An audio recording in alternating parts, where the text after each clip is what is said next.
মাঝরাতের গল্প। ভয় যদি সত্যির রূপ নিত তবে সেটাই হতো মাঝরাতের গল্প।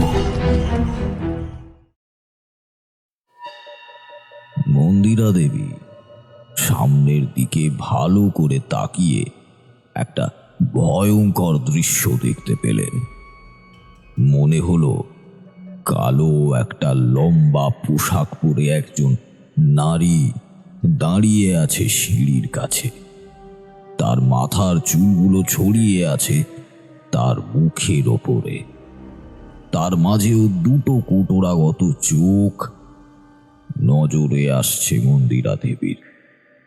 বড় তীক্ষ্ণ সেই দৃষ্টি, যেন আগুন ঝরবে ওই দুটো চোখের দৃষ্টিতে। কে কে কে কে? তারপর পালাতে চাইলেন, আর ঠিক তখনই মনে হলো তার পায়ে যেন কোনো একটা কাপড় জড়িয়ে গিয়েছে। ব্যাস, দড়াম করে পড়ে গেলেন সিঁড়ির ওপরেই।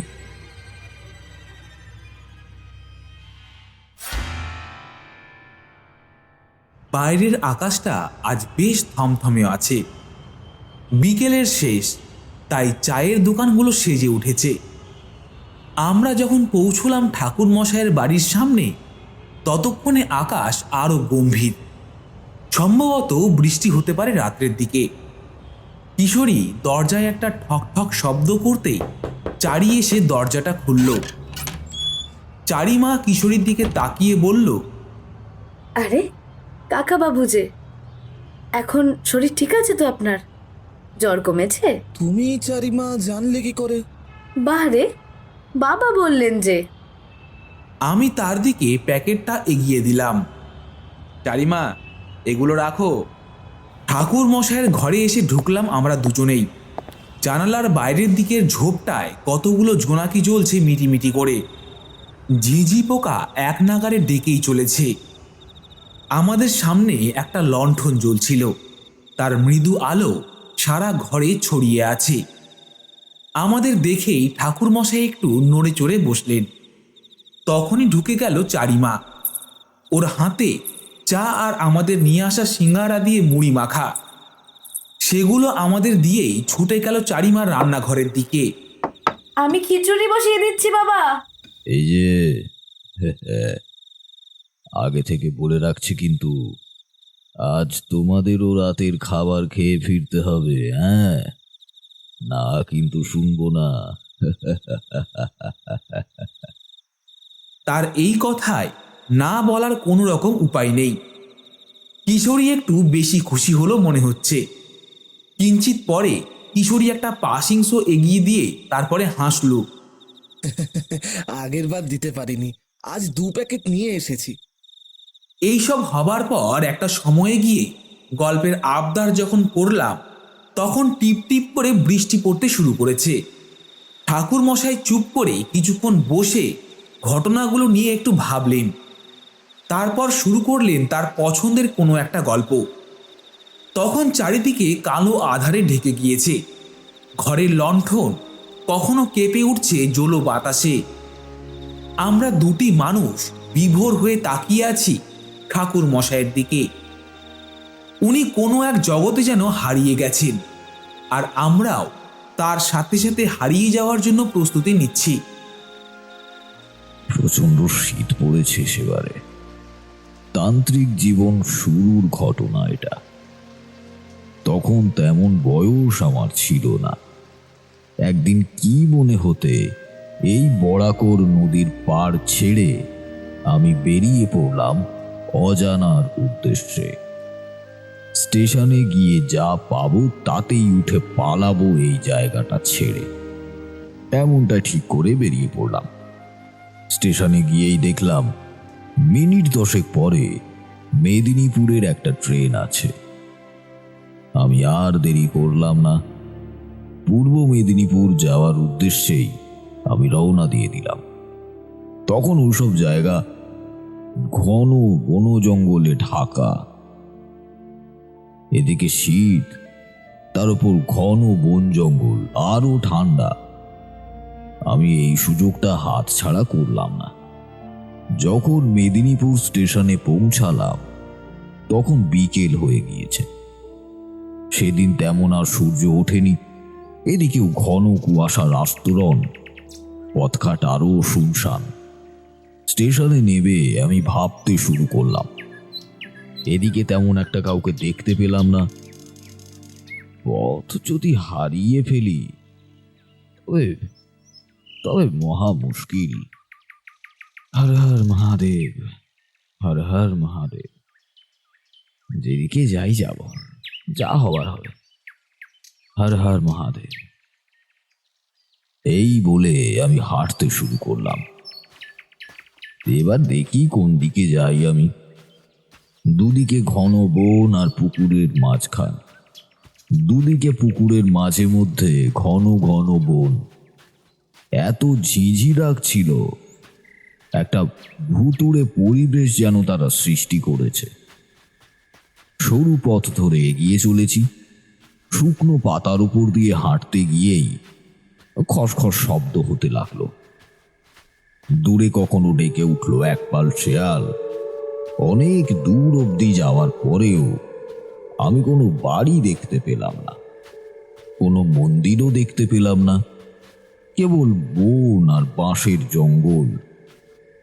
একটা সময়ের পর খুব তৃষ্ণার্ত হয়ে পড়লাম। এমন সময় শীতেও যেন গলা শুকিয়ে কাঠ হয়ে গেল আমার। কিছুতেই আর পারছি না এগোতে। এভাবে এগোতে এগোতে একটা সময় পর চোখে পড়ল একটা মন্দির। দূরে থেকে দেখলাম লাল একটা মন্দির। মনে হলো যেন এটা একটা মা কালীর মন্দির। পাশে একটা পুকুর আছে মনে হলো, সাথে বট আর পাকুড়ের গাছ। হন হন করে সেদিকে যখন এগিয়ে গেলাম, দেখি ঘন ডালপালার ওপর থেকে এক ফালি চাঁদ দেখা দিয়েছে। বাঁচলাম। যাক, এখানে রাতটা তো অন্তত কাটিয়ে দিতে পারবো। পাশে একটা পুকুরও আছে দেখছি, সঙ্গে তো মুড়ি আছেই। নিশ্চয়ই এখানে কোনো ফলের গাছ বা ইত্যাদি কিছু পাবো। রাত্রিটা ঠিক চালিয়ে নেব। কাছে এগিয়ে এসে দেখি সত্যিই তো এটা একটা কালী মন্দির। বট গাছের ডালে তখন পাখিদের ঘরে ফেরার শব্দ। সামনে একটা মশাল। পাথরের গায়ে পাথর ঠুকে তাতে আগুন জ্বালিয়ে ফেললাম। একটু আলো হলো। পুকুরের জলে হাত মুখ ধুয়ে এসে মায়ের পায়ে একটা প্রণাম করলাম। মাগো, মা কালী, অন্তত তোমার কাছে আমার একটা আশ্রয় তো হলো। এই বারান্দায় আমি ঠিক কাটিয়ে নিতে পারবো। সবই তোমার মহিমা মা, সবই তোমার মহিমা। জয় মা কালী, জয় মা। দূরে চোখ গেল একটা পেয়ারা গাছের দিকে। সেদিকেই এগিয়ে গেলাম। কতগুলো পেয়ারা পেলে বেশ ভালোই খাওয়াটা হয় বই কি। তা পেয়ারা গাছে গিয়ে দেখি এক হাত সমান উঁচুতে কতগুলো পাকা পেয়ারা ঝুলছে। আহ, সবই তোমার ইচ্ছা মা, সবই তোমার ইচ্ছা। জয় মা, জয় মা। মাগো, নিজের পেট ভরে যাওয়ার মতো পেয়ারা নিয়ে মন্দিরের দিকে ফিরে আসতে লাগলাম। কিন্তু মন্দিরের কাছে এসেই থমকে গেলাম একটা দৃশ্য দেখে। দেখি একজন নারী প্রদীপ জ্বালিয়ে এসে দাঁড়িয়েছে মন্দিরের চাতালে। তার পরনে সাদা আর লাল পেড়ে শাড়ি, মাথার চুল খোঁপা করা, হাতে প্রদীপ আর মায়ের সন্ধ্যার ভোগ। দে তো দরজাটা খুলে ভোগের পাত্রগুলো ভেতরে সাজিয়ে দে। উমা, দেখি তার সাথে তার ঝিও আবার এসেছে। তা ঝি দরজা খুলে ভেতরে যায়। কিন্তু ঠাকুরন, কেউ কি এসেছে? তা নাইলে এমন মশাল কেন জ্বলছে? তোর যে বুদ্ধি মালতী, কেউ হয়তো জ্বালিয়ে দিয়ে গেছে। কত লোক তো এদিকে আসে। আচ্ছা মালতী, তাড়াতাড়ি কর, খোকাকে গিয়ে খাওয়াতে হবে আরো। এমনিতে ওই বাড়িতে আমার সারাক্ষণ ভয় লাগে, খোকাকে অবধি ফেলে আসতে ভয় হয়। কি মা ঠাকুরন, দেখুন না, একটাই তো ঝোলা রাখা বারান্দায়, আর ঝোলা দেখো, মনে হচ্ছে যেন সাধু সন্ন্যাসীর গোছের লোক। নারী নিজের সমস্ত ভোগের পাত্র সাজিয়ে সামনে রাখে, তার মুখ তখনও আমি দেখতে পাইনি। সে পাত্রগুলো রেখেই বলে উঠল, মালতী, এবার থাম। এই কয়েক মাসে অনেক সাধু সন্ন্যাসী লোক আমার চেনা হয়ে গেল। আর বলিস না তাদের কথা। তাড়াতাড়ি ভোগ অর্পণ করে চল, ফিরে যাই। রাত কিন্তু বেড়ে চলেছে। তার উপর ওই বাড়ির লোকগুলোর যে একটা অবস্থা হয়ে আছে, খোকা কেঁদে কেঁদে মরে গেলেও হয়তো কেউ কাছে যাবে না। সবাই তো নিজের জন্যই ব্যস্ত। জানিস তো মালতী, আর ভালো লাগে না, ক্লান্ত লাগছে। একবার মনে হয় এইসব আর ঠিক হবে না, বরং দূরে পালিয়ে যাই। আমি কাছে গিয়ে দাঁড়ালাম, বললাম, আগে নমস্কার। এবার সেই নারীকে আমি দেখলাম। কোনো বিত্তবান পরিবারের বধূই মনে হয় তাকে দেখে। গায়ে বেশ দামি শাড়ি, গয়না। আমাকে দেখেই ঘোমটাটা একটু টেনে বসলো। আপনি কে? আমি নিজের পরিচয় দিতেই সে আমায় প্রণাম করে বলল, বসুন ঠাকুরমশাই, আমরা মায়ের ভোগটা দিয়ে নিই। বেশ যত্ন করতে পারে সে। খাওয়া শেষ হতেই বলে উঠল, আগে আমি বনলতা, সবাই আমায় লতা বলেই ডাকে। পাশে গ্রাম, তেঁতুলতলা গ্রাম। গ্রামের জমিদার মশাইয়ের মেজ পুত্রবধূ আমি। এই মন্দির আমাদেরই গ্রামের। আমার স্বামীর প্রপিতামহ এই মন্দির স্থাপন করেছেন। আমি নিত্য সেবা দিই। সকালে বামুন ঠাকুর আসেন, বাকিটা আমি চেষ্টা করি। মা ভবতারিণী আমার নিজের মায়ের মতো। বাহ, তুমি বেশ মিষ্টি মা। আচ্ছা, জিজ্ঞেস করা হলো না, আপনি তো কলকাতা থেকে এসছেন, আজ তো ফিরতে পারছেন না। থাকবেন কোথায়? কোনো আত্মীয় আছে কি? না, আমার তেমন কিছু লাগে না। এই মন্দির তো আছেই। তোমার মায়ের মন্দিরে আমার ঠিকই একটা জায়গা হয়ে যাবে। সেটা হয় না ঠাকুরমশাই, চলুন আমাদের সাথে। এই বাড়িতে রোজ অনেক মানুষের সমাগম হয়, খাওয়ানো হয়। আপনি অতিথি হিসাবে গেলে কোনো সমস্যা হবে না, আপনাকে এখানে থাকতে হবে না। এই মালতী, ওনার ঝুলিটা নে তোরে। বনলতা বেশ চঞ্চল মেয়ে, আর তার সাথে বেশ ভালো বলতে হয়। ওই বাড়িতে আমায় যেতেই হলো। অনেকটা গিয়ে দেখি একটা গ্রাম। আসলে আমি যেই পথ ধরে এসেছি সেটা ছিল গ্রামের পেছনের দিক। সামনের দিকে ছিল আসল রাস্তা। বেশ বড়ই গ্রামটা। তার মাঝে সাদা রঙের দোতলা একটা জমিদার বাড়ি। যেদিকে ছিলাম সেদিকটা বড্ড শুনশান, আর এদিকে বেশ হইচই, আর রাত হওয়ার পরেও হাটে লোকজনও আছে। হ্যাজাকের আলোতে চলছে কেনা বেচা। আরও এগিয়ে গেলে জমিদার বাড়ি। আমায় নিয়ে সবার সাথে পরিচয় করিয়ে দিল বনলতা। বনলতার স্বামী গহীনবাবুরা 3 ভাই। গহীনবাবু, সুরেন্দ্র, প্রমথ, আর তাদের স্ত্রী মন্দিরা দেবী আর সরলা। সুরেন্দ্রবাবু আর মন্দিরা দেবীর এক ছেলে এবং এক মেয়ে। বনলতা আর গহীনের এক ছেলে। আর সরলা ও প্রমথের এই মাস 3 হলো বিয়ে হয়েছে। বাড়ির কর্তার সুভাষবাবু এখনো বেশ সুস্থ আর শক্ত সামর্থ্য লোক। কেবল ওনার স্ত্রী সুরবালা দেবী গত হয়েছেন বছর 7 আগে।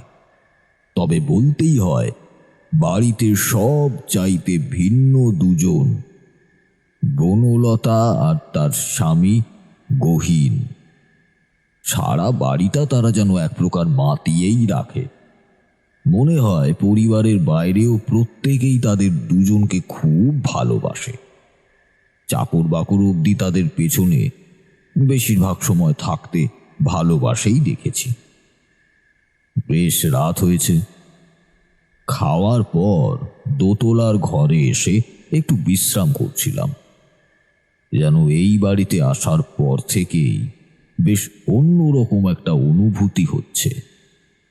কেবলই মনে হচ্ছে এই বাড়ির মধ্যে কিছু একটা আছে যেটা অস্বাভাবিক। আমি আমার পুঁথিপত্র খুলে দেখছিলাম, এমন সময় দরজায় একটা গলার আওয়াজ। আসতে পারি ঠাকুরমশাই? তাকিয়ে দেখি বাড়ির ছোট বউ অর্থাৎ নতুন বউ সরলা এসে দাঁড়িয়েছে। আমি উঠে পড়লাম। এসো এসো মা, এতে অনুরোধ করার কি আছে? এটা তো তোমাদেরই বাড়ি, আমি তো তোমাদের বাড়ির অতিথি। এসো এসো। মেয়েটার মুখখানা ভারী মিষ্টি, মাথায় এক গাছা কোঁকড়ানো চুল, সেগুলো খোঁপা করে রাখা, বেশ বড় বড় দুটো কালো কালো চোখ, উচ্চতা আর 10টা বাঙালির চাইতে বেশ খানিকটা বেশি। মৃদু হেসে আমার দিকে এগিয়ে এলো সে। ঘোমটা টেনে নিয়ে বলল, আপনার সাথে একটু আলাপ করতে ইচ্ছে হলো, কাজ শেষ করেই তাই চলে এলাম। বসো। সে বসল। আমি তার থেকে কিছুটা দূরত্ব নিয়ে বসে আছি। বাইরে রাতের আধার আর ঘরের ভেতরের নীরবতা। আচ্ছা, আপনি একটু আধটু মন্ত্রতন্ত্র পারেন তাই না ঠাকুরমশাই? তা তুমি বুঝলে কি করে মা? সে আমি আপনাকে দেখেই বুঝতে পেরেছি, ঠিক কি না বলুন? হ্যাঁ, ওই একটু আধটু যা। আচ্ছা বলুন তো, এই বাড়িতে কি অস্বাভাবিক কিছু টের পাচ্ছেন? বলুন না, টের পাচ্ছেন আপনি? তার প্রশ্নটা আমায় এক প্রকার অবাক করে দিল। হ্যাঁ, আসার পর থেকেই আমি এমনটা অনুভব করছি। তুমিও পাচ্ছ নাকি? তেমনটা না, আসলে আমার পিতামহ আবার তান্ত্রিক ছিলেন কি না, আমি মায়ের থেকে শুনেছি উনি কোনো জায়গায় গেলে সেখানে কোনো খারাপ কিছু থাকলে টের পেতেন। তাই ভাবলাম আপনিও টের পাচ্ছেন নাকি। হ্যাঁ, সেটা পাচ্ছি, কিন্তু বুঝতে পারছি না। এই বাড়িতে বড্ড সমস্যা তৈরি হয়েছে ঠাকুরমশাই। আমি জানি আপনি তান্ত্রিক হলে ঠিক টের পাবেন। কতদিন থেকে এই বাড়ির ওপর দিয়ে ঝড় যাচ্ছে জানেন? সেটা আর বলার মতো না। এই বাড়িতে আজকাল থাকতে দম আটকে আসছে। রাতে কতবার ঘুম ভেঙে উঠে বসে থাকি, তো ভয় লাগে যে এই বাড়ির সাথে অদ্ভুত সব ঘটনা ঘটেই চলেছে কতদিন থেকে। আচ্ছা, কি এমন ঘটনা একটু যদি বলতে, মানে। আজ তো অনেক রাত হয়ে গিয়েছে ঠাকুরমশাই, আজ বরং আমি আসি। কাল কাল সময় করে আমি আপনাকে সব বলবো। সে বেরিয়ে যেতে লাগলো। সাথে তার গয়না আর নুপুরের শব্দ বেজে উঠতে লাগলো চারিদিকে। তারপর কি মনে হতেই দরজার কাছে গিয়ে থেমে গিয়ে বলল, ও, একটা কথা ঠাকুরমশাই। বলেই সে ফিরে তাকালো আর এমন কিছু বলল যেটা শুনে আমার বুকটা কেঁপে উঠল। ঠাকুরমশাই, রাতে কিন্তু সাবধানে ঘুমোবেন। বলা যায় না আপনার কোনো বিপদ আপদ যদি হয়। আজকাল এই বাড়ির লোকগুলো বড্ড বিপদে আছে। সে চলে গেল। আমি দরজাটা আটকে দিলাম। জানালা খুলে দেখি অর্ধেক চাঁদ আকাশে। দূরে কোথাও শেয়াল ডেকে উঠল। শেয়ালের একসাথে ডেকে ওঠা একটা ভয়ঙ্কর আবহাওয়ার সৃষ্টি করল। দূরে কোথাও একসাথে কয়েকটা কুকুরও কান্না করছে শুনতে পেলাম। বারবার মনে হতে লাগলো কেউ বুঝি আমার পেছনে দাঁড়িয়ে আছে। তার নিঃশ্বাসের হালকা স্পর্শ আমি অনুভব করতে পারছি। সে ট্যাপ ট্যাপ করে তাকিয়ে আছে আমার এদিকে। অন্ধকার আকাশের মতোই তার দুটো চোখের দৃষ্টি কেমন শীতল শীতল একটা পরিবেশ সারা ঘর জুড়ে। আছেন? চমকে উঠেছিলাম সেই মুহূর্তে। ঠাকুর মশাই, আমি আমি গহীন। উফ, সেই মুহূর্তে এইসব ভাবছিলাম বলেই একটা জলজ্যান্ত লোক থাকার পরেও আমি চমকে উঠলাম। নিজের মনেই একটু হেসে উঠলাম। তারপর এগিয়ে গেলাম দরজার দিকে। খুলে দেখি বাইরে কেমন এক শূন্যতা। এই লম্বা বারান্দা জুড়ে লণ্ঠন জ্বলছে, তার বাইরে দুর্ভেদ্য কুয়াশা। কোথায় গেল গহীন? দরজা আটকাতে যাব এমন সময় দেখি নিচতলার সিঁড়ি দিয়ে উঠে আসছে গহীন। আমি তার দিকে এগিয়ে গেলাম। সে আমার দিকে তাকিয়ে বলল, ও, আমি আপনার ঘরের দিকে যাচ্ছিলাম ঠাকুর মশাই। ও আচ্ছা, তুমি কি একটু আগেই ওই ঘরে গিয়েছিলে? না তো, কেন বলুন তো? আমার মনে হলো আমার মনের ভুল ছিল হয়তো। যাই হোক, সেটা গহীনকে বুঝতে দেওয়া যাবে না। আমার তো কাছারির ঘরে একটু কাজ ছিল, সেটা সম্পন্ন করে মাত্র ওপরের দিকে এলাম। তবে হয়তো অন্য কিছু শব্দ হয়েছে। আমি ভাবছি কেউ হয়তো দরজায় টোকা দিল। তোমাকে দেখে মনে হলো তুমি যদি কোনো কারণে আসো। এবার তো দেখছি তুমি মাত্র নিচে থেকে আসছো, তবে হয়তো অন্য কিছুই ছিল। যাকে বলো, কি বলছিলে? আমি আর সে হাঁটতে হাঁটতে আমার ঘরের কাছে পৌঁছে গেছি। সে আঙুল দিয়ে সামনের দিকের কয়েকটা ঘরের পরে একটা ঘর দেখালো। ওই ঘরে আমি থাকি, কোনো সমস্যা হলে বলবেন কিন্তু। নিশ্চিন্তে ঘুমিয়ে পড়লাম আমি। একটু আধটু চিন্তা ভাবনা যে একেবারেই হয়নি তা বলবো না, কিন্তু ওই সব ঝেড়ে ফেলে চোখ বুজিয়ে ফেললাম। তার উপর ক্লান্তও ছিলাম বড্ড। না ঘুমোলে আর কিছুতেই রক্ষে নেই, শরীর আর সাথ দেবে না। ঘুমটা যখন ভাঙল তখন কত রাত তা জানা নেই।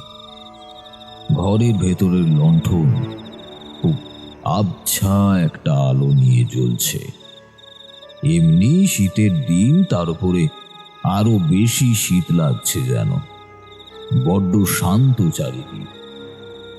আমার মনে হলো কেউ যেন আমার গায়ে হাত দিয়ে আমায় ডেকেছিল ফ্যাকাশে কণ্ঠে। এই যে শুনছেন, শুনছেন, এই যে। কিন্তু ঘুম ভেঙে যাওয়ার পর ঘরে কিন্তু কাউকে দেখতে পেলাম না। চোখ কচলে উঠে দাঁড়ালাম। দরজা খুলে বারান্দা অব্দি এলাম। হঠাৎ মনে হলো একটা সাদা অবয়ব হঠাৎ করেই সরে গেল বারান্দার জমাট বাঁধা অন্ধকার থেকে। কেউ যেন কিছুক্ষণ আগেই দাঁড়িয়েছিল সেখানে, কিন্তু কে? কেন আমার বারবার মনে হচ্ছিল যে কেউ একটা আছে চারপাশে। আমি তাকে অনুভব করতে পারছি। ঠাকুর মশাই, ও ঠাকুর মশাই। খুব শান্ত একটা গলায় পেছন দিক থেকে ডেকে উঠল কেউ। পেছন ফিরে তাকিয়ে দেখি সরলা দাঁড়িয়ে। ও, তুমি? তা এত রাতে এখানে?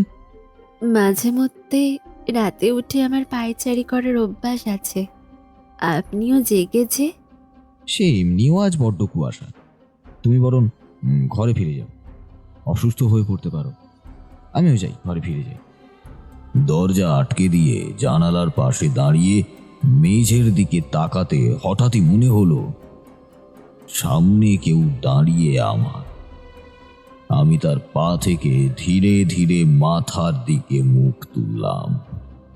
এ কি অদ্ভুত! কেউ নেই তো এখানে। আমি কি এতটাই কল্পনায় আছি? আমি কি এত কল্পনাতেই দেখছি? কিন্তু এবার যেন মনে হচ্ছে এসব তো কল্পনা হতে পারে না। এরপর আমি হারিকেনের আলোটা আর একটু জোর করে দিয়ে বেশ ভালো করে ঘরটা দেখি। তারপর ভাবি শুয়ে পড়ব। না, আর একটু ঘুমিয়েই নি, একটু পরেই তো ভোর হয়ে যাবে। শীতের জন্য ওঠার সাহস হচ্ছে না আজ। ঘুমিয়েই পড়ি। সকালের দিকে ঘুমটা ভাঙল নিচ থেকে একটা চিৎকার পেয়ে। শব্দটা পেয়ে সেদিকে ছুটে গেলাম, দেখি কর্তাবাবু অর্থাৎ সুভাষবাবু মেঝেতে পড়ে আছেন। তাকে ধলাধরি করে তুলছে তার বাড়ির ছেলেরা।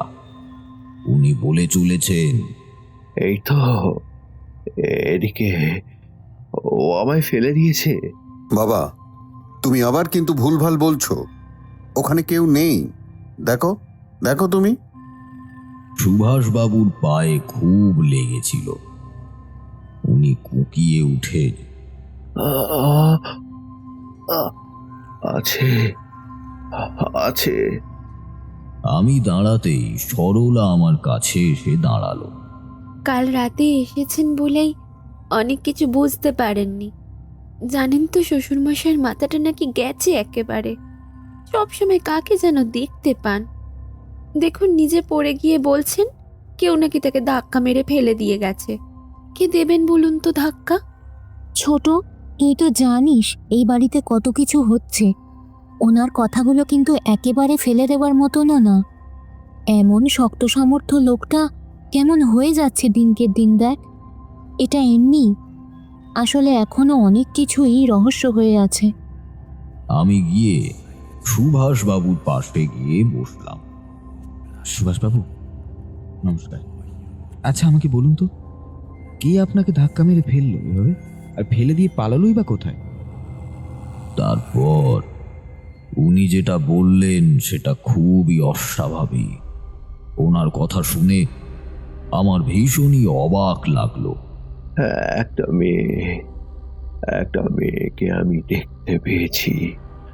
ওর পরনে কালো শাড়ি ছিল, অন্ধকার ওর মুখটা। আমায় এসে ধাক্কা দিল। এই তো ও ও গেল ওইদিকে। তার কথায় আমরা সকলেই সেদিকে তাকালাম, কিন্তু কাউকেই দেখতে পেলাম না। বাবাকে এইভাবে দেখতে বড্ড কষ্ট। কদিন আগেও লোকটা কেমন সুস্থ ছিলেন, দিনকে দিন কেন যে এমন হচ্ছেন। ভাবিস না ছোট, আমি মা ভবতারিণীকে আরও ডাকবো। এই বাড়ির সমস্ত অমঙ্গল যেন মুছে নেন তিনি। মন্দিরা দেবী শ্বশুর মশাইকে ওষুধ দিয়ে তার কাছে এসে দাঁড়ালেন। সারা বাড়িটা বড্ড মনমরা হয়ে আছে আজ। সেদিন দুপুরে একটু এদিক সেদিক ঘুরছিলাম, এই বাড়িটাই দেখছিলাম। আমার সাথ দিয়েছে গহীন। চলুন একটু গ্রামটা ঘুরে আসি। ঘুরতে ঘুরতে সেই মন্দিরের কাছে গিয়ে দাঁড়ালাম। বামুন ঠাকুরের ততক্ষণে পুজো শেষ। বনলতা আমাদের দেখেই তাড়াতাড়ি আমাদের কাছে এলো। আমার কেন যেন আজ মনে হলো মা ভবতারিণী ভোগ গ্রহণ করছেন না। আজ পুজোর আগের মতোই শান্তি নেই। দেখুন, ঘরটা কেমন যেন আধারে ঢেকে গেছে। এত আলো, অথচ আলো নেই তেমন। সত্যি তাই মনে হলো। ঠাকুরের ঘরটা অবধি বড্ড আঁধার আজকে। চারিদিকে যেন কুয়াশাচ্ছন্ন একটা কালো বলয় ঘিরে রেখেছে। মা ভবতারিণী রেগে আছেন কেন? আমার প্রশ্নে সন্নিগ্ধ চোখ মেলে আমার দিকে তাকালো বনলতা। বলল, সেটাই যদি আমি জানতে পারতাম। বাড়ির মধ্যে এমন অশান্তি, আর মায়ের মন্দিরেও যদি এমনটা হয় ঠাকুরমশাই। আমি সেদিন দুপুরে খাওয়া দাওয়া শেষ করে একটু ওপরের দিকে এলাম। নিজের ঘরে এসে একটু ঢুকতেই আমি তো প্রায় অবাক, যেন কেউ আমার ঝুলি ঘেঁটে দেখেছে, তাতে আমার পুঁথিপত্র। বুঝতে পারলাম না কে ঘেঁটে দেখেছে, আর এত সাহসী বা কার থাকতে পারে যে আমার এই সব ঘেঁটে দেখেছে। এমন সময় দেখতে পেলাম আমার ঘরে এসে ঢুকলেন মন্দিরা দেবী। তার চোখে মুখে একটু অস্বস্তির ভাব। সেটা ঢেকে উনি বললেন, ঠাকুর মশাই, আপনার হুঁকো নিয়ে আসবো? আপনি তো হুঁকো টানেন। না না, থাক, আমি নিজের সময় মতো ঠিক গিয়ে নিয়ে নেব। আপনাদের এত ভাবতে হবে না। সারাদিন এত কাজ করছেন, তার উপর বাচ্চাদের সামলানো, আমার জন্য আবার এত বিচলিত হবেন না, এতে আমার খারাপ লাগবে। মৃদু হাসলেন। তারপর চারিদিক দেখে বললেন, শুনেছি আপনি নাকি তান্ত্রিকের কাজকর্ম পারেন। কিন্তু কেন? শুনেছি আমাদের পরিবারের ওপর হওয়া এই দুর্ভোগ আপনি ঠিক করতে চেষ্টা করছেন। এমনটা হলে তো বেশ ভালো হয়। আচ্ছা আচ্ছা, আমি আসি। তার কথাবার্তা আমার একটু সন্দেহের মতো লাগলো। উনি এইভাবে সবার আড়ালে এসে জিজ্ঞেস করলেন কেন এইভাবে, ঠিক বুঝলাম না। চেয়ারে বসে কি সব ভাবতে ভাবতে চোখটা একটু লেগেই গিয়েছিল। আবার মনে হলো কেউ যেন আমার পেছনে দাঁড়িয়ে আছে, তার লম্বা এলোকেশি চুল ছড়িয়ে আছে চারিদিকে। তার গর্তে ঢুকে যাওয়া দুটো চোখের দৃষ্টি যেন আমারই দিকে। আমি তড়াক করে উঠে পড়লাম। ঠিক তখনই একটা চিৎকার শুনতে পেলাম ওপরের দিক থেকেই। বাইরে এসে দেখি মন্দিরা দেবীকে সবাই তুলে তার ঘরে নিয়ে যাচ্ছে। একটু পরে তার ঘরে গিয়ে দাঁড়ালাম। আপনার আপনার কি হয়েছিল? মন্দিরা দেবী সেই ভয়ঙ্কর মুহূর্ত ভাবতে লাগলেন। তিনি বললেন ঘরের কাজ সেরে উনি নিচের দিকে যাচ্ছিলেন, এবার স্নান করে মেজ জায়ের পুজোর জন্য কিছু জিনিসপত্র সাজিয়ে দেবেন বলে। সিঁড়ির কাছে আসতেই মনে হলো জমাট বাঁধা অন্ধকার যেন ওখানে আটকে রয়েছে। ভালো করে তাকিয়ে উনি একটা খুব ভয়ঙ্কর দৃশ্য দেখতে পেলেন। মনে হলো কালো একটা লম্বা পোশাক পরে একজন নারী দাঁড়িয়ে আছে সিঁড়ির কাছে। তার মাথার চুলগুলো ছড়িয়ে আছে তার মুখের উপরে। তার মাঝেও দুটো কোটরাগত চোখ নজরে এলো। বড্ড তীক্ষ্ণ সেই দৃষ্টি, যেন আগুন ঝরবে ওই দুটো চোখের দৃষ্টিতে। কে কে? ভীত কণ্ঠে বলে উঠলেন মন্দিরা দেবী। তারপর পালাতে চাইলেন, আর ঠিক তখনই আমার মনে হলো তার পায়ে যেন একটা কাপড় জড়িয়ে গিয়েছে। ব্যাস, দরাম করে পড়ে গেলেন সিঁড়ির ওপরে। আমি তার ঘরে আর সুভাষ বাবুর ঘরে পোড়া বালি দিয়ে দিলাম। তারপর দুজনকেই বললাম, এই গণ্ডির ভেতরেই আপনারা আজকে থাকবেন। কে বলতে পারে আপনাদেরও যদি কোনো বিপদ আপদ হয়, নইলে অহেতুক আপনাদের উপর এমন আক্রমণ কেন হবে? সন্ধেতে বনলতা ফিরে করুণ কণ্ঠে বলল, আমি দেখেছি মন্দিরে গিয়ে, যেন মনে হলো মা মন্দির থেকে চলে গেছেন। ভোগের প্রসাদ অবধি সে স্বাদ আর নেই। আমি বুঝতে পারছি না এমন কেন হচ্ছে। কেবল মনে হচ্ছে আমাদের ঘর আর কোনো দেবদেবীর বাস করার মতো উপযুক্ত স্থান নয়। সবকিছু কেমন হতে শুরু করেছে। একটু পরেই গহীন বাড়িতে এলো। তার মুখটা আজ বড্ড বিবর্ণ দেখাচ্ছে। সবাই তার দিকে এগিয়ে গেল। আমি বললাম, কি হলো গহীন, তোমার মুখটা এমন লাগছে কেন? আমাদের একটা গুদামে আগুন লেগেছে। আমি তখনও বুঝতে পারছি না এতগুলো ঘটনা ঘটে যাওয়ার পর কাকে কিভাবে আমি সান্ত্বনা দেব।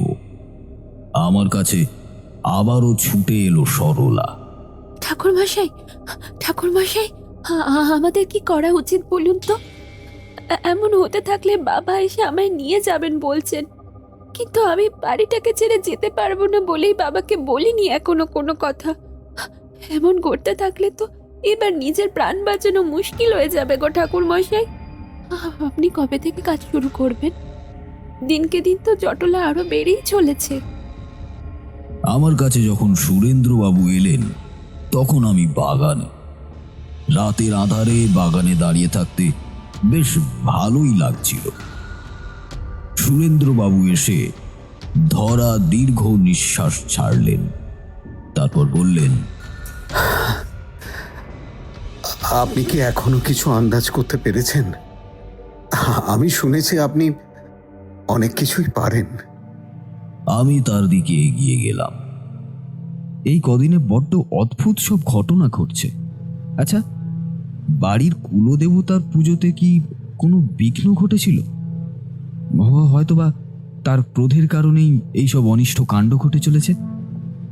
না না, সে তো ছোট বৌমা বেশ মন দিয়েই সম্পন্ন করে। আর আমাদের কুলপুরোহিত আছেন, উনি রোজ নিষ্ঠা সহকারেই পুজো করেন। এত তাড়াতাড়ি যে আমি কিছুই বুঝতে পারছি না, কিন্তু চেষ্টা তো করে যাচ্ছি। যত তাড়াতাড়ি সম্ভব আমি এটা মেটানোর চেষ্টা করব, কারণ তারপর তো আমাকে ফিরে যেতে হবে। উনি চলে গেলেন। ঠিক তার পর মুহূর্তেই আমার কেন জানি না মনে হলো আমার পিছনে আবারও কে এসে দাঁড়িয়েছে। তার শীতল হাতের স্পর্শ আমার কাঁধে এসে পড়েছে, সাথে কেমন একটা আষ্টে দুর্গন্ধ। ফিরে তাকিয়ে আর কাউকেই দেখতে পেলাম না। নারাবদায় দেখি দাঁড়িয়ে আছেন মন্দিরা দেবী। আমার এমন হতভম্ব অবস্থা দেখে উনি এগিয়ে এলেন, বললেন, ঠাকুরমশাই, আপনি ঠিক আছেন তো? কেন বলুন তো? আসলে আপনাকে কেমন একটা বিধ্বস্ত লাগছিল, যেন কিছু একটা দেখে ভয় পেয়েছেন। কে কে? মন্দিরের দিকে তাকিয়ে দেখি সমস্ত আলো নিভে গিয়েছে। কান্নার স্বর কোথা থেকে আসছে। আমি চলে যাচ্ছি, আমি চলে যাচ্ছি। বড্ড করুণ কান্নাটা ভেসে আসছে মন্দিরের দিক থেকে। আমি দুপা এগিয়ে গেলাম। কে কে কাঁদছো? তাকিয়ে দেখি কেউ একটা দাঁড়িয়ে আছে মন্দিরের সামনে। তার মুখ স্পষ্ট নয়, কিন্তু পা অবধি ঘন কালো চুল দেখে আমার শরীর শিহরিত হয়ে উঠল। এক হাতে খড়গ, যাতে চাঁদের আলো পড়ে চকচক করছে। আমি চলে যাচ্ছি। ওই বাড়ির ওপর আমার আর কোনো অধিকার থাকলো না। আমি চলে যাচ্ছি। করুণ স্বরে কথাটা বলতে বলতে সে চলে গেল। আমি তড়াক করে উঠলাম। ঘুম ভেঙে দেখি চারিদিকে কেবল আধার আর আধার। মা ভবতারিণী মন্দির আর এই বাড়ি ছেড়ে চলে গেলেন, কিন্তু কেন? কিসের কারণে এই বাড়ির উপর তার অভিমান? এই অন্ধকার রাতেও যেন সেই করুণ কান্নার স্বর আমার কানে এসে কাঁটার মতো বিঁধছে। সকালে ঘুম থেকে উঠেই শুনলাম কর্তাবাবু কথা বলার শক্তি একেবারে হারিয়ে ফেলেছেন। উনি ফ্যাল ফ্যাল করে তাকিয়ে আছেন কেবল শূন্যের দিকে। তাড়াতাড়ি হাত মুখ ধুয়ে তার ঘরের দিকে গেলাম। ঘরের ভেতরে ঢুকতেই দেখি সারা ঘর ফাঁকা, কেবল মন্দিরা দেবী ঝুঁকে তার মুখের উপর কিছু একটা দেখছেন। আমায় দেখেই চমকে উঠলেন। আপনি? হ্যাঁ, আমি শুনলাম ওনার শরীর নাকি বড্ড খারাপ করেছে। আমিও তো বুঝতে পারছি না এই বাড়ির সাথে ঠিক কি হচ্ছে। জানি না কবে ঠিক হবে এইসব। আমি কিছুতেই আর এমন দুর্দিন দেখতে পাচ্ছি না। গহীনের সাথে বেরোলাম বাইরের দিকে নদীর তীরে। নদীর তীরে বসে চারিদিকের শান্ত প্রকৃতি দেখছি। গহীনের মনটা আজ বড্ড খারাপ করে আছে। আচ্ছা গহীন, তোমাদের বাড়িতে কি এমন কেউ আছে যে সবার চাইতে আলাদা, যার সাথে কারোর তেমন বনিবনা হয় না? এমন হলে বৌদি, অর্থাৎ আমাদের বাড়ির বড় বউ মন্দিরা। তাই? কিন্তু কেন? তেমন কিছু না। মায়ের মৃত্যুর পর থেকেই উনি একটু বেশি গিন্নি হয়েছেন এই বাড়ি। তার নির্দেশে চলতে হয় সবাইকে। উনি যেটা মনে করবেন সেটাই ঠিক। বিশেষ করে তার টাকা পয়সার হিসেব। বাবাকে অবধি সমস্ত হিসেব তার কাছে রাখতে হয়। উনি সবার দরকারে টাকা দেন। ধরতে গেলে মায়ের পর এই বাড়ির এমন দায়িত্ব উনিই নিয়েছেন। এবার সবাই মাকে যে জায়গায় দেখতে পারে সেখানে কি অন্য কাউকে দেখতে পারে? এখানেই একটু আধটু মনোমালিন্য হয় আর কি। এমনকি বাড়িতে এমন সমস্যা হওয়ার পরে উনি নিজেই দেশ বিদেশ খুঁজে খুঁজে দেখেছেন কোথায় তান্ত্রিক ওঝা পাওয়া যায়, কিন্তু কোনো লাভ হলো না। কেউ কোনো কাজ করতে পারল না। তুমি কি জানো গহীন, তোমাদের দেবী ভবতারিণী তোমাদের ওপর আর তার বরাভয় মুদ্রা রাখছেন না? মুখটা ফ্যাকাশে হয়ে গেল গহীনের। বলল, কি? কিন্তু কেন ঠাকুরমশাই? আমরা কি অপরাধ করেছি? আপনি জানেন ওই স্থানে কেন মন্দির? প্রপিতামহ স্বপ্নে ওই জায়গায় মায়ের স্থাপনের নির্দেশ পান। এই নিরিবিলি আর শান্ত জায়গা সত্যিই যেন মায়ের জন্যই তৈরি হয়েছিল। সেই মা কিনা ছেড়ে যাবেন? নদীর জলের তরঙ্গের দিকে তাকিয়ে রইলাম। হ্যাঁ, কি জানো তো গহীন, আমি একটা জিনিস বুঝতে পারলাম। গৃহ থেকে তখনই দেবদেবী বিদায় নেন যখন সেই গৃহ থেকে তার সাধনার বদলে কোনো অশুভ শক্তির সাধনা করা হয়। অর্থাৎ আপনি কি বলতে চান ঠাকুরমশাই? কোনো না কোনোভাবে গৃহে তার বদলে অন্য কোনো অশুভ শক্তির আরাধনা করা হচ্ছে। কিন্তু কেউ কেন করবে এসব? আর সে কে? এই প্রশ্নের উত্তর যে আমিও খুঁজছি গহীন। শোনো, আমি এর উত্তর খুঁজে বার করবই। এর জন্য তোমার সাহায্য আমার দরকার। আমি ওই বাড়িতে কেবল তোমার ওপরেই একটু ভরসা করতে পারি। তুমি সাহায্য করবে তো আমার এই কাজে?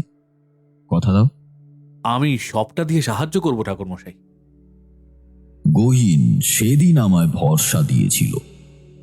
বাড়ি ফিরেই দেখি ছোট ছেলে প্রমথ আমার জন্যই অপেক্ষা করছিল। দাসী বলতে ওপরের দিকে গেলাম। ডেকেছো আমায়? হ্যাঁ, আসুন ঠাকুরমশাই। আচ্ছা, শুনলাম আপনি নাকি অনেক কিছুই জানেন। দেখুন না, আমার স্ত্রী আজ কি না কি দেখেছে, তাই ভয় পেয়ে বাড়ি চলে যেতে চাইছে। আপনি সরলাকে একটু অভয় দিন না। আমি তার সাথে সরলার ঘরের দিকে এগিয়ে যেতেই দেখি মন্দিরা দেবী তার ঘরের বাইরে দাঁড়িয়ে ভেতরের দিকে উঁকি দিচ্ছেন। উনি ওই বাড়ির বড় বউ। ওইভাবে উঁকি দেবার মানে আমি ঠিক বুঝলাম না। আমাদের দেখেই মৃদু হেসে বললেন, দেখতে এলাম, কিন্তু ছোট হয়তো ঘুমোচ্ছে, যান আপনারা। আমরা ঢুকতেই সরলা চমকে উঠল। কে কে কে ওখানে? অবশেষে আমাদের দেখে যেন তার ধরে প্রাণ এলো। আপনারা? তুমি কি দেখলে সরলা? সরলার বলা কথাগুলো খুবই অদ্ভুত। সে পুকুরের দিকে গিয়েছিল, ঘাটে বসে বাড়ির কথা ভাবছিল। ঠিক এমন সময় তার মনে হলো কেউ যেন তাকে পেছন থেকে এসে ধরেছে। চিৎকার করতে গেলে সেই অদ্ভুত ব্যক্তি তার মুখ চেপে ধরেন। তাকে জলের দিকে ঠেলতে গিয়েও পারে না। মুহূর্ত পর সোজা হয়ে বাড়ির দিকে ছুট দেয় সরলা, আর পথে দেখতে পায় মন্দিরা দেবী তার দিকে তাকিয়ে আছেন, ঠিক যেন তারই অপেক্ষা করছেন। আমার একটা জিনিসে সন্দেহ হচ্ছিল। এটা শোনার পর সেই সন্দেহের বেড়াজাল আরো বেড়ে যেতে লাগলো। যাক, সরলা ভয় পেয়েছে। আমি তার কাছে একটা রক্ষা কবচ দিয়ে এলাম। এ নাও, এটা তোমার কাছে রাখো, আর কেউ কখনো তোমার কোনো ক্ষতি করতে পারবে না। নাও। ঘুমিয়ে পড়লাম। আবারও যেন ঘুমের ঘোরে মনে হলো কেউ আমার ঘরে হেঁটে চলে বেড়াচ্ছে। শীতের রাত বলে সব দিক নিস্তব্ধ, একটু বেশি। ঘুমের ভাবটা বারবার কেটে যাচ্ছে।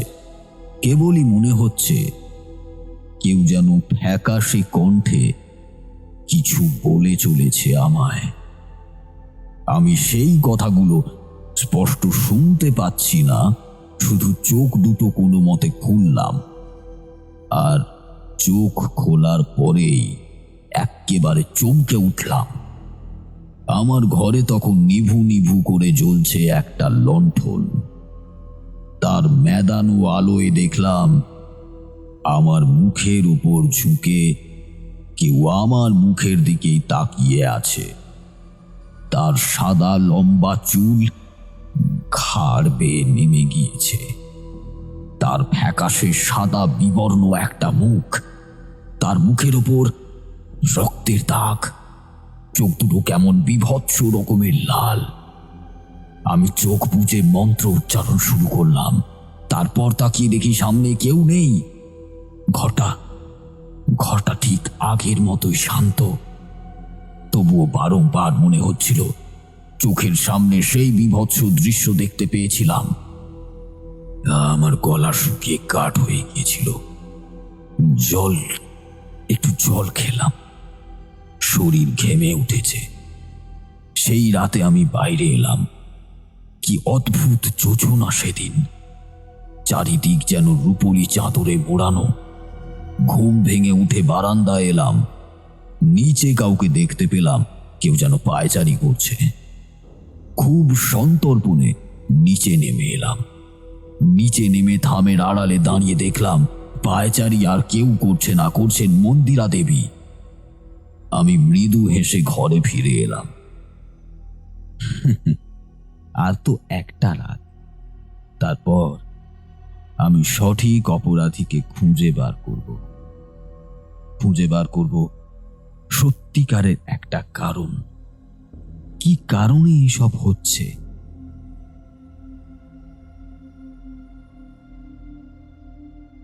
ঘরে আসার পর আমার আর ঘুম আসছিল না।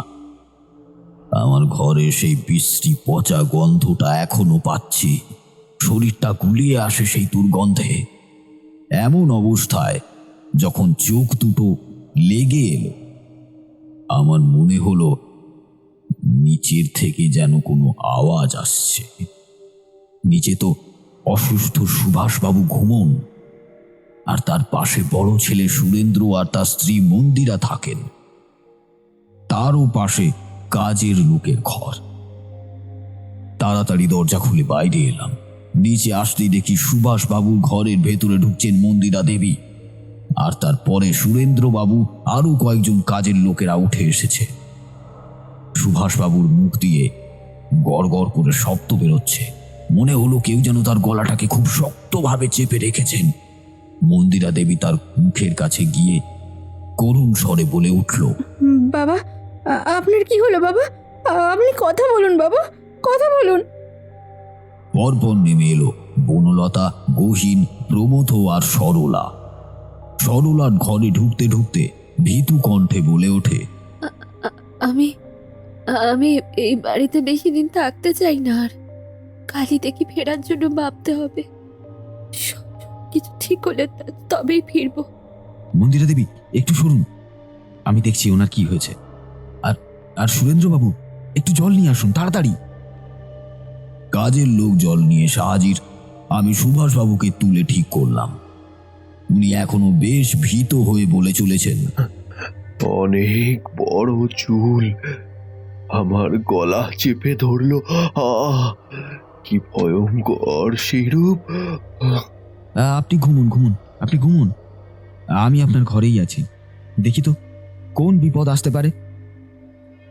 বলেই আমি তার ঘরে মাদুর বিছিয়ে বসলাম। পাশে বসলেন সুরেন্দ্রবাবু। তোমাদের আর কাউকে জাগতে হবে না। কাল আবার দরকার হলে কেউ জেগে থাকবে। আজ আমরাই এখানে বসে থাকি। বসে রইলাম। চারিদিক শান্ত হয়ে এলো। কেউ এলো না ঘরে, কিন্তু সেই বিশ্রী রকমের দুর্গন্ধটা বারবার যেন নাকে এসে ধাক্কা দিতে লাগলো।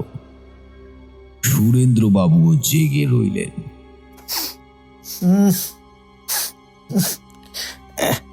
হ্যাঁ হ্যাঁ ঠাকুরমশাই, বড্ড বাজে একটা গন্ধ পাচ্ছি।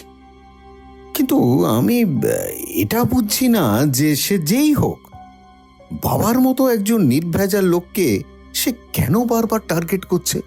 সুরেন্দ্রবাবু, মাত্র আজকের রাতটা কোনো মতে কাটিয়ে দিই, তারপর কাল সেই শুভ মুহূর্ত আসবে যেই সময়ে আমরা আমাদের সমস্ত উত্তর খুঁজে পেতে পারবো। সত্যি সত্যি ঠাকুরমশাই?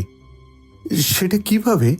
যেভাবেই হোক আজ রাতটা আমরা কেবল কাটিয়ে উঠি কোনো মতে, ব্যাস, তারপর আর কোনো চিন্তা নেই। সেদিন রাতে আর কোনো রকমের সমস্যা হলো না। আমি আর সুরেন্দ্রবাবু না ঘুমিয়েই কাটিয়ে দিয়েছিলাম। কেবল শেষ রাতের দিকে কখন যেন অজান্তে চোখটা লেগে এসেছিল। ঘুমিয়ে পড়েছিলাম। সেই ঘুমটা ভেঙেছিল বনলতার ডাকে। ঠাকুরমশাই। সেদিনের সকালটা যেন নতুন একটা কিছুর ইঙ্গিত দিচ্ছিল। সে যখন বুঝতে পারল এতদিনের সমস্ত আধার আজ কেটে যাবে, তার বদলে ধরা দেবে এক পবিত্র সকাল, একটা সুন্দর সকাল। ঘুম থেকে উঠেই দেখি হাজির হয়েছে সরলা। আজ আমি এই বাড়ি থেকে চলে যাব। এখানে ঘটতে থাকা সমস্ত ঘটনা এতদিন থেকে দেখে দেখে আমি এখান থেকে চলে যাওয়ার সিদ্ধান্ত নিয়েছি। সব কিছু ঠিক হয়ে গেলে আমায় পত্র পাঠাবেন বলেছেন আমার স্বামী, তখন ফিরে আসবো। সুভাষ বাবুর অবস্থা তেমন ভালো নয়।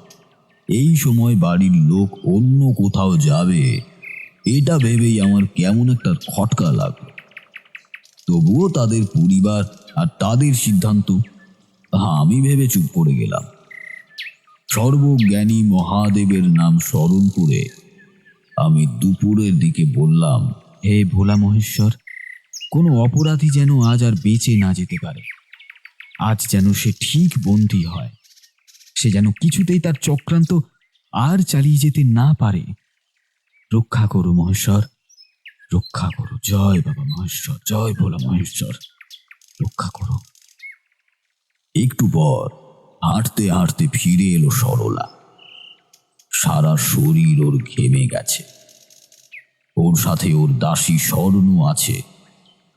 সে বলে উঠল, গাড়ি আর গেল না। হঠাৎ করে দেখি গরুগুলো দাঁড়িয়ে গেল, ভগবান জানে কেন। কিছুতেই গাড়োয়ান তাকে ঠেলে নিয়ে এগিয়ে যেতে পারলো না। একটা পাও যদি গরুগুলোর এগোয় তো। উফ উফ, শেষে আমাদের ফিরে আসতে হলো। গরুগুলো তো এতদিন ধরে চললো, আজ ওটা কি হলো ভগবানই জানেন। গরুগুলোর যেন আজ বিমরতি ধরেছে। বাবাকেই পত্র লিখতে হবে দেখছি। লোকগুলোর মতো এই বাড়ির গরুগুলোকেও যেন আত্মা বর করেছে। আমার তো বেশ অবাকই লাগলো ব্যাপারটা। বাড়ি ফিরে সেদিন খুব অস্বস্তির মধ্যে কাটাচ্ছিল সরলা। সেই কারণ কেউ জানে না। ওর মধ্যে যেন একটা গভীর ভয় কাজ করছে। রাতের দিকে যজ্ঞের আয়োজন করলাম। পুকুরের পাশে চালা ঘর করেছি। ওখানেই প্রায় বাড়ির সকলেই আজ উপস্থিত। শুধু উপস্থিত হলো না, সরলা। ওকে বলাও হয়েছিল। ও বলেছিল, আমার শরীরটা না মোটেও ভালো নেই। এই এত দূর থেকে ফিরে এসেছি তো, তার উপরেই সব কাণ্ড ঘটছে বাড়িতে। আমার ঘুম আসছিল না মোটে কদিন। আজ যেন রাজ্যের ঘুম এসে জড়ো হয়েছে চোখে।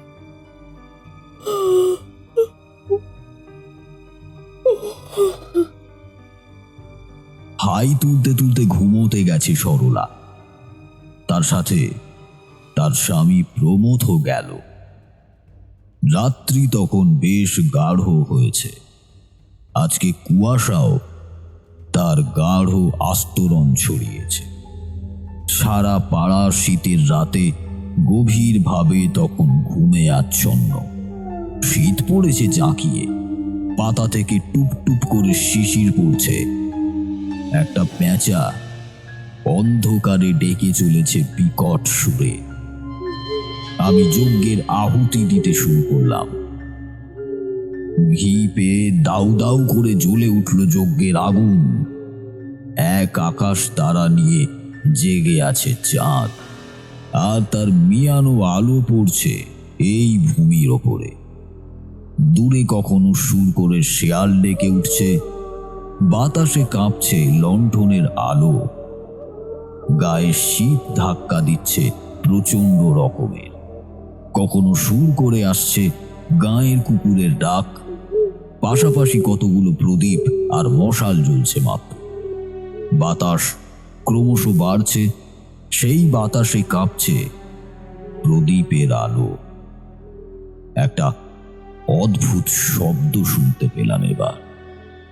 মনে হলো পাশের ঝোপ জঙ্গল ধরে চলছে এক নারী, আর তার পায়ের নুপুরের শব্দই ঝমঝম করে বেজে চলেছে।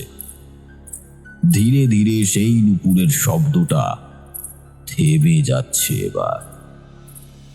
চারিদিকে এক অদ্ভুত নীরবতা, শুধু ঝিঝি ডাকছে। প্রত্যেকে ভীত হয়ে তাকিয়ে আছে। তারপরেই শুনতে পেলাম একটা অদ্ভুত কান্নার স্বর। সেই কান্নাটা ধীরে ধীরে অট্ট হাসিতে পরিণত হলো।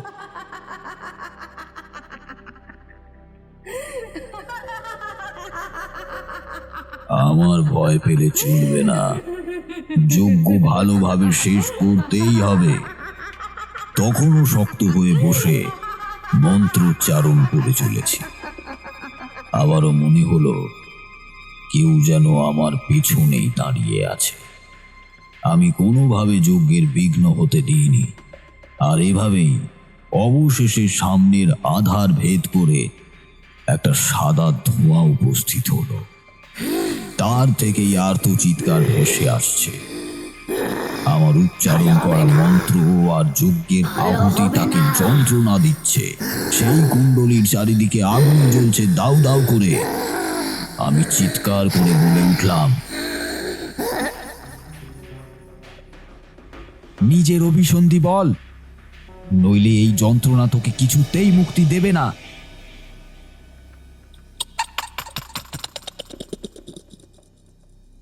পারবি না তুই, পারবি না।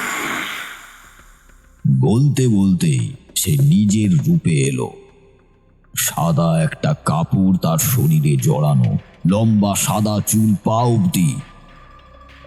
ফ্যাকাশে বিবর্ণ মুখের ওপর লাল লাল দুটো বড় বড় চোখ, ঠোঁটের কষ বেয়ে রক্ত গড়িয়ে পড়ছে।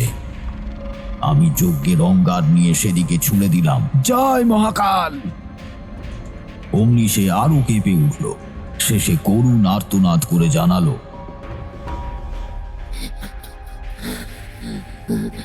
আমাকে আগে ছেড়ে দাও, আগে ছেড়ে দাও। বল বল, কে তুই? কেন এসেছিস এই বাড়িতে? আমায় পাঠিয়েছে,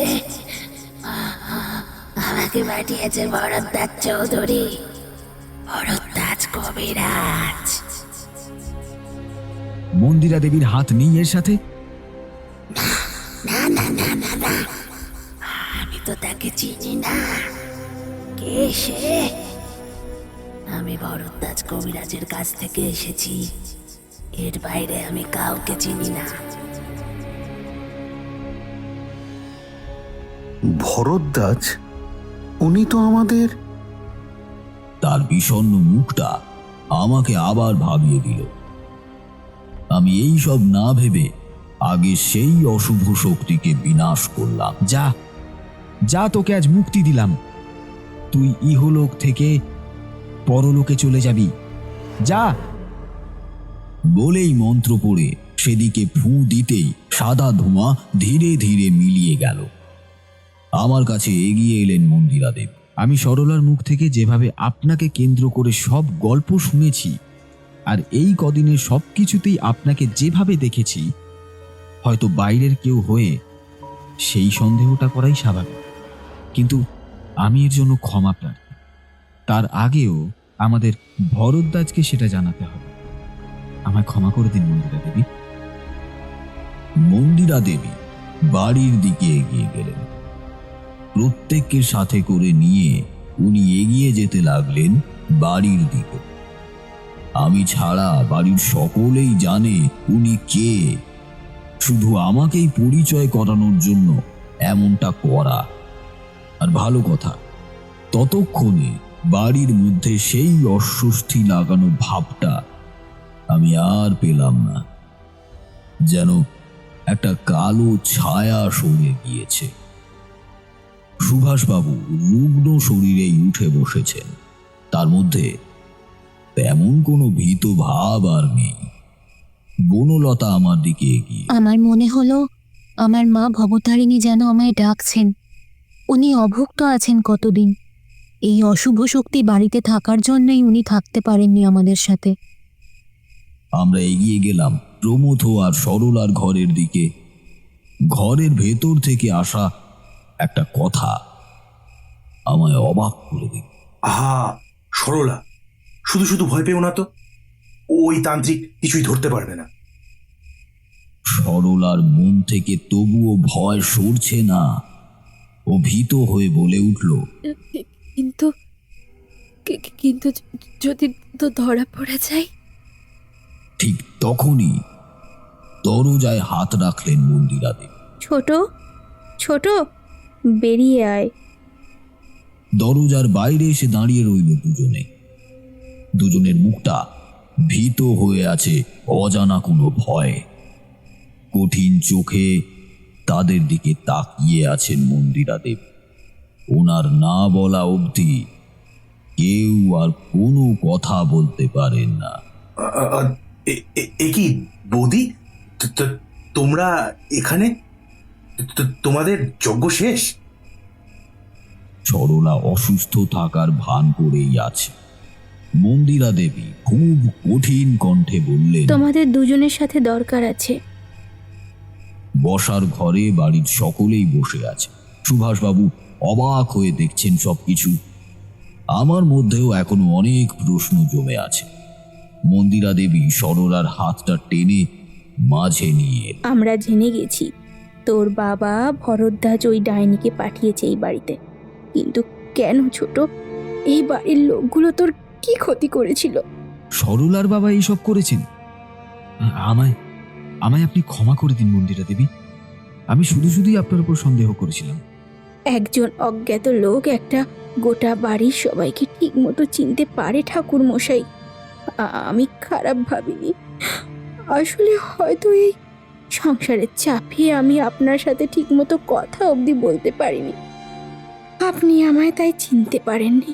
কিন্তু আপনি তো এই বাড়ি থেকে অশুভ শক্তি বিতাড়িত করেছেন।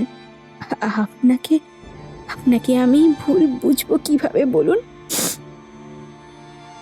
ধরা পড়ে সবটা ততক্ষণে স্বীকার করতে শুরু করেছে সরলা।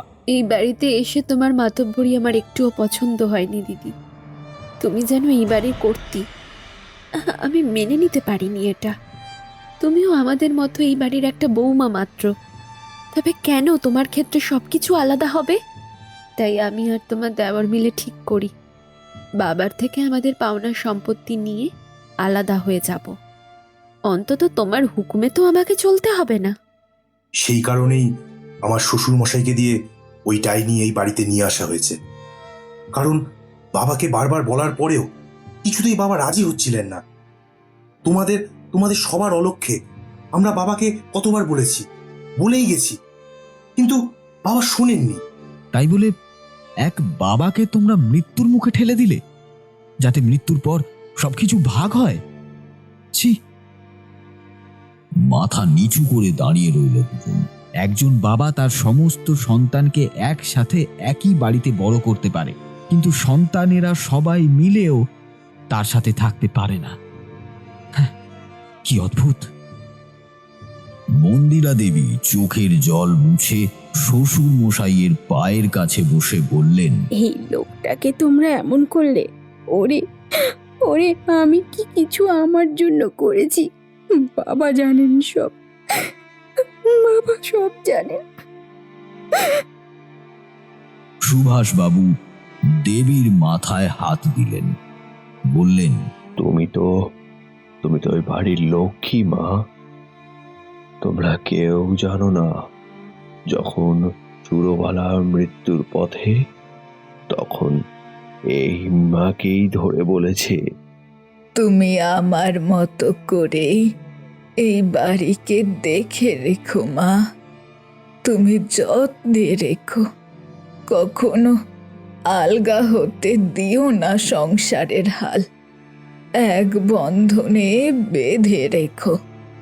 আমি তোমাকেই ভরসা করি, তুমি বড় বউ, আমি জানি তুমি পারবে। তোমার মধ্যে আমি আমার মতো সংসারী ভাব দেখেছি। মন্দিরা দেবীর চোখ দিয়ে জল পড়তে লাগলো সমানে। আমায় হয়তো ঠাকুরমশাই নিজেও দেখেছেন রাত জাগতে, রাতে ঘুরঘুর করতে। বাবা কিংবা বাড়ির কারো কিছু হলে আমাকেই আগে ছুটে যেতে, কারণ আমার ঘুম আসতো না। আমার বারবার মনে হয়েছে মায়ের সেই কথা আমি রাখতে পারছি না, বাড়িটা শেষ হয়ে যাচ্ছে। আমার কাছে বাড়ির মাসিক আয়ের গচ্ছিত সমস্ত টাকা আমি সবার সমস্ত প্রয়োজনে দিই, আমার জন্য একটাও রাখি না। আমি আমার সিঁথির সিঁদুরের দিব্যি করে বলতে পারি, আমি একটাও রাখি না। শুধু শাশুড়ি মায়ের কথা রাখার জন্য এমন কঠোর হয়ে চলতাম। সেই দিন, সেই 18 বছরের মন্দিরা নিজের সমস্ত শখ স্বাচ্ছন্দ্য ভুলে হয়ে উঠেছিল এত বড় বাড়ির গিন্নি। আমি বুঝতে পারিনি এটাই হবে এ বাড়ির জন্য কষ্টের। বলেই উনি নিজের স্বামী আর সন্তানদের কাছে গেলেন। আজ থেকে আমি তোমাদের সমস্ত দায়িত্ব দিয়ে চলে যাব। প্রমথ ভাই, আমায় মাফ করে দিও। তুমি ছোট, তুইও আমায় ক্ষমা করে দি। তোদের সুখে থাকতে দিইনি আমি কাল থেকে এ বাড়ির কেউ না। আমাদের ভাগের জায়গা আমরা বাড়ি করে নেব। আমাদের সাথে আমি বাবাকে নিয়ে যাব, তার দায়িত্ব যে আমার কাছেই দিয়ে গেছেন মা। এবার বনলতা আর গহীন মন্দিরা দেবীর দিকে এগিয়ে গেলেন। মন্দিরার পায়ের কাছে পড়ল দুজন। দিদি, আমরা তো কোনো ভুল করিনি, আমাদের তুমি শাস্তি দিও না। আমি মাহারা হতে চাই না। মেজো, আজ উনি না এলে আমরা কিছুই জানতে পারতাম না। হতে পারে বাবার পর আমাদের অনেকের ক্ষতি হতো। তো ওই শত্রুদের সাথে আমরা কিভাবে থাকবো? বনলতা বড় জায়ের বুকে মাথা রাখ। শাশুড়ি মা ছিলেন না, তোমাকেই আমি তার মতো করে পেয়েছি। বাবা বলেছেন মেয়েদের আপন তার শ্বশুরবাড়ির লোক হয়, তাই তোমার সমস্ত কিছু যেন আমি মেনে চলি। দিদি, তুমি আমায় সব হাত ধরে শিখিয়েছ। আমার ভবতারিণী মায়ের ভোগ করে দাও, রোজ খবর নাও কোনো সমস্যা হচ্ছে কিনা। দিদি, আমি, আমার খোকা আর খোকার বাবা তোমার সেই ছত্রছায়ায় ভালো থাকবো। আমাদের নিয়ে চলো তুমি দিদি। জানো বিভূতি, সেদিন আমার চোখ দিয়েও জল বেরিয়ে গেল। মন্দিরা দেবী কতটা কঠিন হাতে সবাইকে ভালোবেসে এসেছে, শুধু বুঝলো না ছোট দুজন।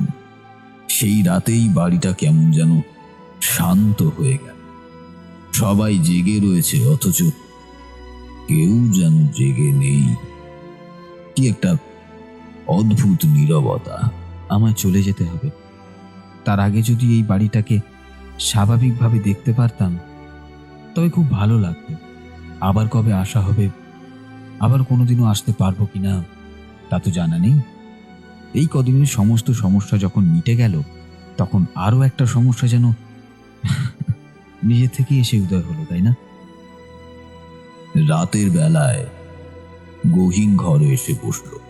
কাল থেকে এই বাড়িটা আলাদা হয়ে যাবে। কত স্মৃতি এই বাড়ি জুড়ে আমাদের, 3 ভাইয়ের একসাথে বড় হওয়া।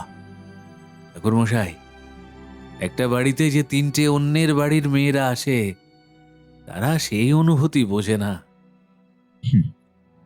বোঝাতে হয় গহীন।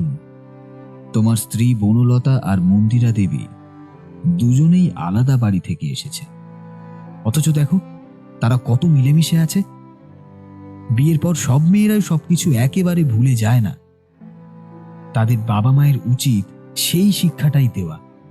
হ্যাঁ, অনেকের ক্ষেত্রে শ্বশুরবাড়ির লোক খারাপ হতে পারে বই কি, কিন্তু সরলা এমন একটা শ্বশুরবাড়ি পেয়েছে, সেটা ওর অনেক ভাগ্য। এখানে ভুল তার বাবা মায়ের। ওনারা মেয়ের মনে সৃষ্টি হওয়া ছোট ছোট ভাবনাগুলোকে শেষ করে দিতে পারতেন, সেটা না করে নিজেরা সঙ্গ দিয়েছেন ওকে। একবার সরলাই আমাকে বলেছিল তার পিতামহ হয়তো তান্ত্রিক ছিলেন, তার কাছেই নাকি সে অনেক গল্প শুনেছে। আমার মনে হয় তার পিতা ভরদ্বাজ বাবু তার থেকে বেশ কিছু শিক্ষা পেয়েছিলেন, আর এই বাড়ির ক্ষতি সাধনের জন্য সেই ডাইনিকে পাঠিয়েছেন। তবে একটা কথা জেনে রেখো গহীন, একদিন আমরা সবাই বাবা মা হব। আমাদের দেওয়া সব কিছু প্রকৃতির আবর্তে একদিন আমাদের কাছেই ফিরে আসবে। সেদিন বুঝবে সরলার প্রমথ তারা কি ভুল করেছিল। ওদের অভিশাপ দিও না, শুধু যেন তাদের বোঝার সময় দিতে হবে। গহীন দীর্ঘ নিঃশ্বাস ছেড়ে বেরিয়ে গেল ঘর থেকে। আকাশে চেয়ে দেখি জোছনা আজ আর নেই, ঢেকে গেছে কিছু কালো মেঘে। একটু পরেই ঝমঝম করে বৃষ্টি নেমে এলো। পরদিন সকালে মন্দিরা দেবী সকালের খাবার তৈরি করেই তার স্বামীর উদ্দেশ্যে বললেন, আপনি খাওয়া শেষ করেই উকিলবাবুকে একবার খবর দেবেন। যত দ্রুত সম্ভব আমাদের নিজেদের ভাগ নিয়ে বাড়ি থেকে যাওয়া উচিত। প্রমথ তো ছোট, ওকে একটু বেশি দেওয়া উচিত। সব কিছু বুঝতে ওদের সময় লাগবে। আমি খাওয়া শেষ করে উঠে বসলাম। মন্দিরা দেবীর চিন্তাধারা আমায় অবাক করে দিয়েছে। বনলতা মাকে ভোগ দিয়ে এসেছে, এসেই খোকাকে কোলে নিল। আর 2 দিন পর আমাদের নতুন বাড়ি হবে খোকা। আজ কেমন অনুভূতি হলো? মা যেন আমার সামনে বসেই ভোগ গ্রহণ করলেন। ঠিক তখনই কারোর পায়ের শব্দে আমরা ফিরে তাকিয়ে দেখি দরজায় এসে দাঁড়িয়েছে প্রমথ আর সরলা। এত দেরি কেন ছোট? প্রমথ তো বেশিক্ষণ না খেয়ে থাকতে পারে না। সেই কখন তো ডাকতে পাঠিয়েছি দাসীকে দিয়ে। প্রমথ আর সরলা দুজনের মুখই থমথমে। এখনো দাঁড়িয়ে কেন? খেতে আয়। দুজনেই এগিয়ে এলো। তারপর পায়ের কাছে বসে পড়ল মন্দিরা দেবী। আমি যে সবাইকে ভালোবাসি, কাউকে কি কখনো কষ্ট দিতে পারি রে? আয় আয়, তোরা আয়। ঠাকুরমশাই আজ আমাদের আবারও মিলিয়ে দিলেন, সমস্ত অন্ধকার দূর করে দিলেন। তার পায়ে পড়ে প্রণাম করি। প্রণাম নেবেন ঠাকুরমশাই। বাড়ির প্রত্যেকের মুখে একটা শান্তির হাসি ফুটে উঠল। আমার মনে হলো একটা অদ্ভুত শান্তি বিরাজ করলো এই বাড়িতে। একটা বাড়ির ওপর থেকে সেদিন শুধু কালো ছায়াই দূর হয়নি, প্রত্যেকের সম্পর্কের যে জটিলতা ছিল সেটাও নিকষ কালো আধারে মুছে গিয়েছিল। গল্পটা শেষ হতে না হতেই চারিমা এসে ঢুকলো ঘরের ভেতরে। তারপরে বলল, খিচুড়ি তৈরি। এই যে অনেক তো গল্প শুনলে, চলো, রাত তো হলো অনেক, খেতে হবে, চলো। তোমাদের আবার বাড়ি ফিরতে হবে যে, পরে আবার কোনোদিন একটা ভালো ঘটনা বলবো। এখন চলো চলো চলো।